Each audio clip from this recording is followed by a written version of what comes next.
AITA for turning away 3 of my friends from my child-free party for showing up with their children. So I feel like the title pretty much says it all, but since this subreddit requires a certain amount of characters and it allows me to add a bit of flavor to this, here's what happened.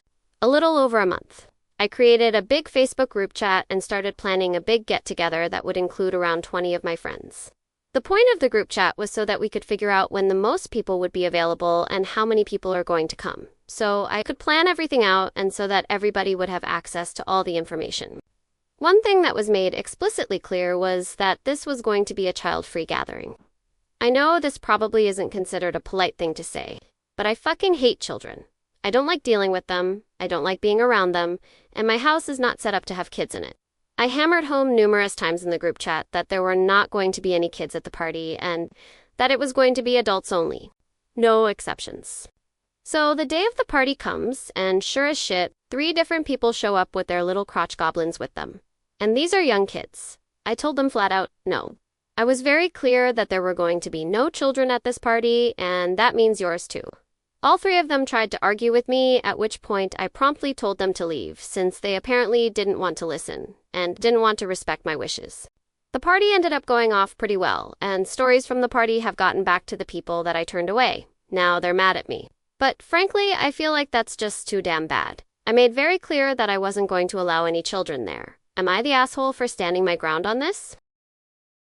AITA for not apologizing to a friend over adding a food she cannot eat to our group food delivery order. 1 month ago, I hosted a movie night for my 5 girlfriends in my apartment. I consider all of them close friends since they are basically all the friends I have here, and they also went to my wedding. I had been planning this for over a month, and I was really excited to watch the movie for a second time with my friends for a girls' night in. Before the movie, a friend called me to ask if it was okay to bring some fruit to make a drink.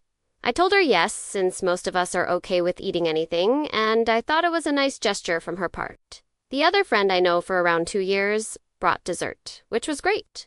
However, she is a bit of a picky eater, and because the drink we made had fruits touching and soda, she pointed that she needed to sit away because she could not even be near it. This made my other friend feel a bit bad because she had put a lot of thought into making this, but we were okay with it in the end. After the movie, we start talking on what to order. We ask her first because we know it would be the hardest to choose, and she chooses chicken. Then another friend mentions she did not want chicken but wanted sushi. So we decided on order from 2 places. Then the friend who wanted chicken asked if the chicken was only for her, to which I reply, no. We will all eat from both places, except the other friend who does not want the chicken. Then she started to say we singled her out because she does not eat sushi and she would throw up if she does. We mentioned the other friend did not want chicken, so we were ordering something that at least all wanted to eat, and that the check will be divided only from the place each ate. Obviously, we will nor charge for something you did not want, ate. However, she continued to say it wasn't fair, and after some discussion deciding what type of chicken, she went to another room, got on her phone, and did not speak another word to the rest of us, only whispering to her best friend, who was also invited. After eating awkwardly in a group, they both said they were going, and that was the last we spoke. That was 1 month ago. I sent a short message to the group chat thanking everyone for coming. She read, never reacted or replied. I then sent a reel to the same group chat. Again, no reply on her end. I did not think it was such a big deal, but maybe I was wrong. AITA for not apologizing or for taking the stand I took and have something each of the people who wanted specifically in the order. AITA for telling my daughter her bio mom didn't love her more than drugs. That's why she couldn't see her. I have explained a million times. I have shown court documents. I have had the frank, hard conversations with her. It doesn't change her opinion. I can't get her in any kind of therapy. She refuses. I feel like a piece of shit, so I am coming her. I got custody of my niece when she was 3. She was taken away by the state, and the parent, my sister, was deemed unfit to take care of her. She lived in a drug house and overall sucked. I won't go, I got details, but she was not a fit parent. We told my kids stories of her mother before she went off the deep end, and I thought we made it pretty clear why she couldn't see her. When my daughter was 14, my sister was getting back into contact with the family and seemed to be clean.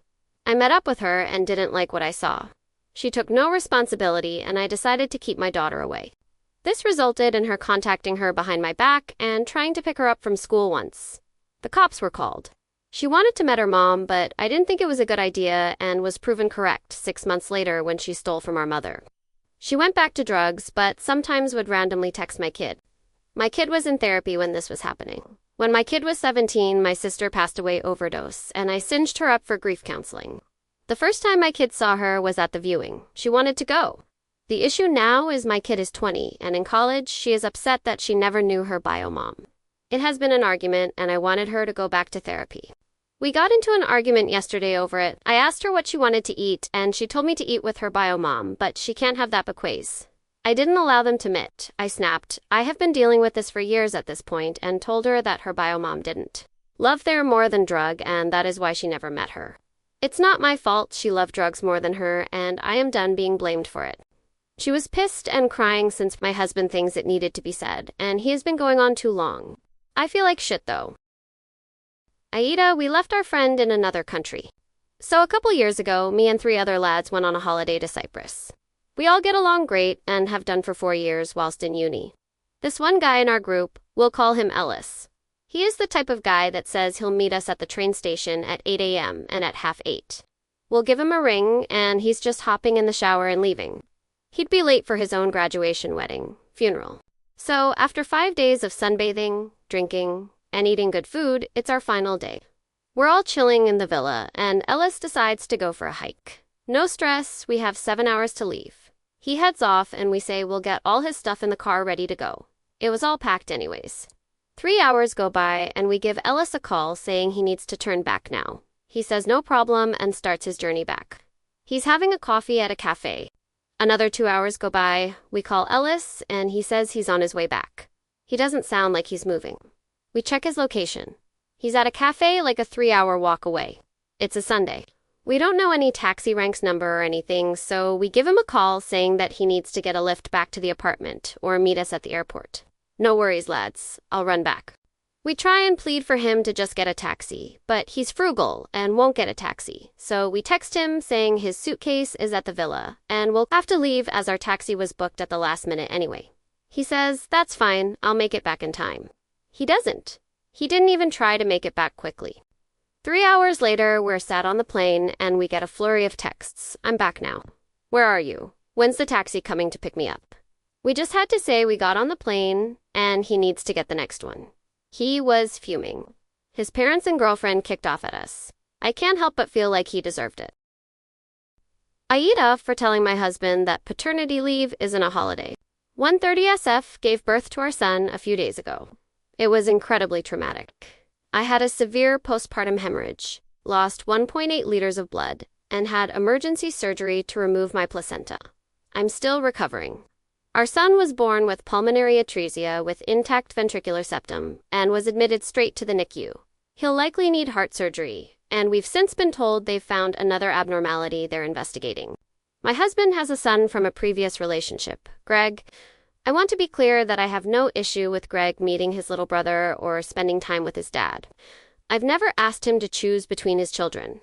2 days after I gave birth, I thought Greg's mom would bring him to meet the baby before taking him home. Instead, my husband collected Greg and spent the entire day with him. They went on the London, I had lunch. He had a beer, then went home to play Xbox until Greg was collected around 9 p.m. During that day, my husband spent around 20 minutes with our newborn in the NICU and barely saw me.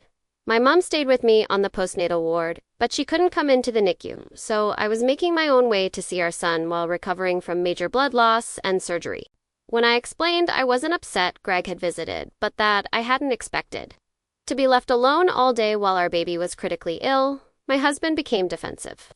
He said he enjoyed spending time with Greg and that he was being a parent. I replied that I wasn't saying he shouldn't parent Greg. I was saying I needed him to be a husband to me and a father to our newborn during what was a medical emergency. I've now been discharged, but our son is still in the NICU. I'm exhausted and terrified to leave him, while my husband has again spent the morning taking Greg to the cinema. I finally told him that paternity leave isn't supposed to be a holiday and that I don't feel supported.